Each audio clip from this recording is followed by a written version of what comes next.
So you're probably asking yourself how a handsome devil like me ended up in a place like this with you, right? Alright, I'll tell you the whole story, but I warn you, it ain't pretty. May seem hard to believe, but these chiseled good looks have seen a whole lot of ugly. So I guess I'd have to start with the book. Legend has it that it was written by the Dark Ones.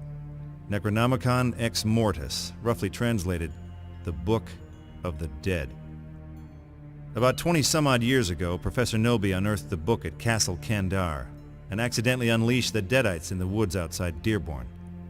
That's when I got involved. To make a long story short, I was sent to hell and back, and then back again. And again. But enough about that. Let's talk some more about me. Like, for example, how did I end up here? Well, I guess you could say it all started with a woman. A woman in that godforsaken book.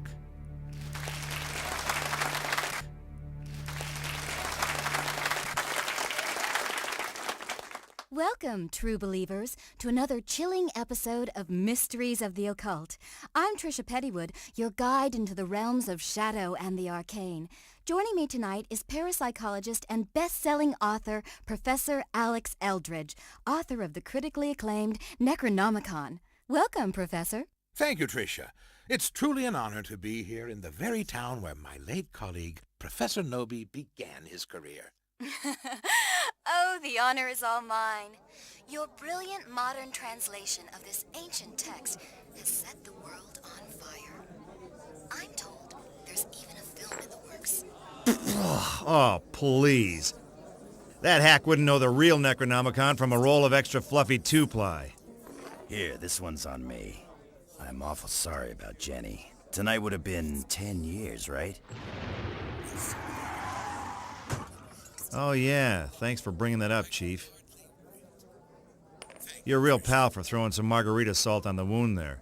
Perhaps you'd like to poke me in the eye with an umbrella straw while you're at it. And what do you make of the local Dearborn man that claims the Necronomicon has the power to raise the dead, or even travel interdimensionally through time? While it's easy to get caught up in the mythology behind the book, I'm afraid that sort of thing is just the sad, depraved ramblings of a lunatic. The real power of the Necronomicon lies not in the incantations, but in the poetry. Did you hear that? The guy called me a lunatic. Can you believe that? You want to see a lunatic, buddy? Why don't you come on down here and I'll show you a whole bottle full of lunatics. Absolutely fascinating, Professor.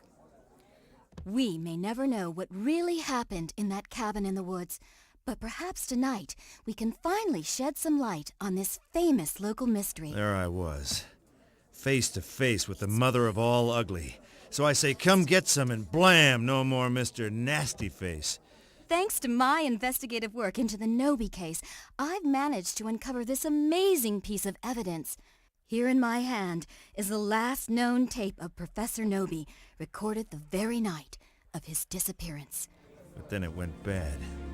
My hand, my own hand, it grabs the knife and I... In a Mysteries of the Occult exclusive, we're going to play the tape live in studio. Huh? Oh, I can hardly wait.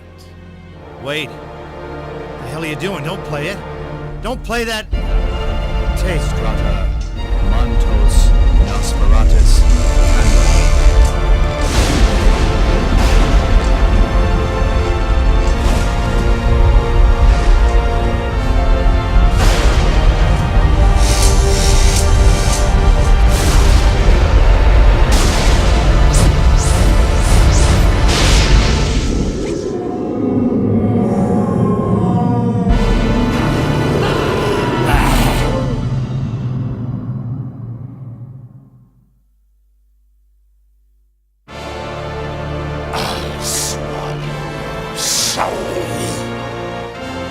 Make mine a double.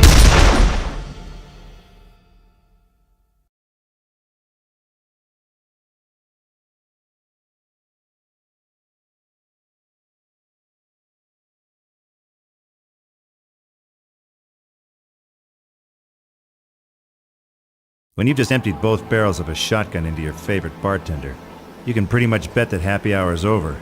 I went outside to see just how bad the situation was.